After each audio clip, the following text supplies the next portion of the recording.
ಉಸ್ಕೂರ್ ಗ್ರಾಮ ಪಂಚಾಯತಿ ವ್ಯಾಪ್ತಿಯ ವಡೇರಹಳ್ಳಿಯಲ್ಲಿ 50 ಲಕ್ಷ ರೂಪಾಯಿದು ರಸ್ತೆ ಪೂಜೆಯನ್ನ ಮಾಡಿದೀವಿ.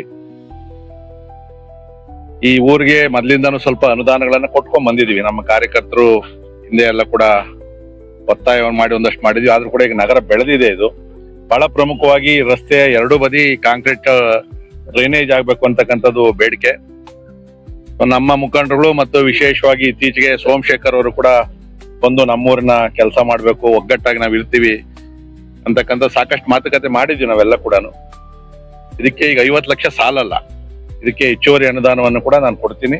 ಈಗಾಗಲೇ ನಮ್ಮ ಗುತ್ತಿಗೆದಾರರು ಹೇಳಿದ್ದೀನಿ, ನನ್ನ ಹತ್ರ ಬರ್ಲಿ ಮಾತುಕತೆ ಮಾಡಿದ್ಮೇಲೆ. NDA ನಲ್ಲೂ ಕೂಡ ಇದಕ್ಕೆ ಇನ್ನೊಂದು 25 ಲಕ್ಷ ಹಾಕಿದ್ದೀನಿ. ಅದು ಸಾಲಲ್ಲ, ಇದಕ್ಕೆ ಇನ್ನೊಂದು ಹೆಚ್ಚು ಕಮ್ಮಿ 1 ಕೋಟಿ ರೂಪಾಯಿವರೆಗೂ ಈ ಊರ್ವರೆಗೂ ಮಾಡ್ಬೇಕಾಗ್ತದೆ. ಇವತ್ತು ನಾನು ಅಭಿವೃದ್ಧಿ ಪರ ಎಲೆಕ್ಷನ್ ಟೈಮಲ್ಲಿ ಮಾತ್ರ ನಾನು ಪಾಲಿಟಿಕಲ್ ಮಾಡ್ತೀನಿ. ಮಿಕ್ಕಿದ ಟೈಮಲ್ಲಿ ಯಾವ್ದು ಪಕ್ಷ ನೋಡಕ್ ಹೋಗಲ್ಲ. ಯಾರೇ ಬಂದ್ರು ಕೂಡ ಕೆಲಸ ಕಾರ್ಯಗಳನ್ನು ಮಾಡ್ಕೊಂಡು ಹೋಗ್ಬೇಕು. ಯಾಕಂದ್ರೆ ಇವತ್ತು ದಾಸಂಪುರ ಹೋಬಳಿ, ನಾನು ನೋಡಿದಂತ ದಾಸಂಪುರ ಹೋಬಳಿಗೂ ಈಗೂ ಬಹಳ ವ್ಯತ್ಯಾಸ ಐತೆ. ನಗರೀಕರಣ ಆಗೈತಿ, ಇವತ್ತು ಸಿಟಿ ಬೆಳೆದಂಗೆ ಬೆಳೀತಾ ಐತೆ ಅದರಲ್ಲಿ. ಸೊ ಇದಕ್ಕೆ ನಮ್ಗೆ ಅನುದಾನ ಸಿಕ್ಕಾಪಟ್ಟೆ ಬೇಕಾಗ್ತದೆ.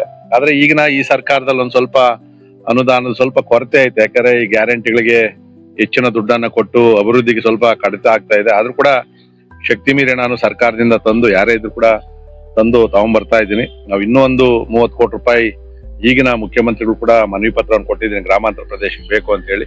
ಮತ್ತೆ ನೆಲಮಂಗಲ ಡೆವಲಪ್ಮೆಂಟ್ ಅಥಾರಿಟಿಯಿಂದ ಕೂಡ 12 ಕೋಟಿ ರೂಪಾಯಿ ಚೀಫ್ ಇಂಜಿನಿಯರ್ ಮಂಜೂರಾತಿಗೆ ಆಗ್ತದೆ. ಅದು ಹೋಗಿ ಮತ್ತೆ BM ಬಂದು CM ಅವ್ರ ಹತ್ರ ಆಗ್ಬೇಕು. ಅದು ಕೂಡ ಈ ಪಂಚಾಯತಿಗೆ ಜಾಸ್ತಿ ಅನುದಾನವನ್ನು ಕೂಡ ನಾನು ಕೊಟ್ಟಿದ್ದೀನಿ ಅಂತಕ್ಕಂಥ ಮಾತನ್ನ ಹೇಳಿ, ಇವತ್ತು ವಿಶೇಷವಾಗಿ ಸೋಮಶೇಖರ್ ಮತ್ತು ಅವರೆಲ್ಲ ಸ್ನೇಹಿತರು ಇವತ್ತು ಪೂಜೆಗೆ ಬಂದು ನಮ್ಮ ಜೊತೆಲಿದ್ದು, ಕೆಲಸ ಕಾರ್ಯದಲ್ಲಿ ನಾವು ಯಾವ್ದು ರಾಜಕೀಯ ಬೇಡ, ಆಯ್ತು ಕೆಲವು ಅನೇಕ ನಾವು ಮಾಡಿರ್ತೀವಿ, ಅವರು ಕೆಲವು ವ್ಯತ್ಯಾಸಗಳಾಗಿರ್ತವೆ, ಅವೆಲ್ಲವನ್ನು ಸರಿ ಮಾಡ್ಕೊಂಡು ಶಾಂತಿಯಾಗಿ ನಮ್ಮೂರಿನ ಕೆಲಸಗಳು ಏನಾಗಬೇಕೋ ಒಟ್ಟಾಗಿ ಹೋರಾಟ ಮಾಡಿ ತಂದು ಕೆಲಸಗಳನ್ನ ಮಾಡ್ಕೊಂಡು ಹೋಗೋಣ ಅಂತಕ್ಕಂಥ ಮಾತನ್ನ ಈ ಸಂದರ್ಭದಲ್ಲಿ ಹೇಳ್ತಾ ಇದ್ದೀನಿ.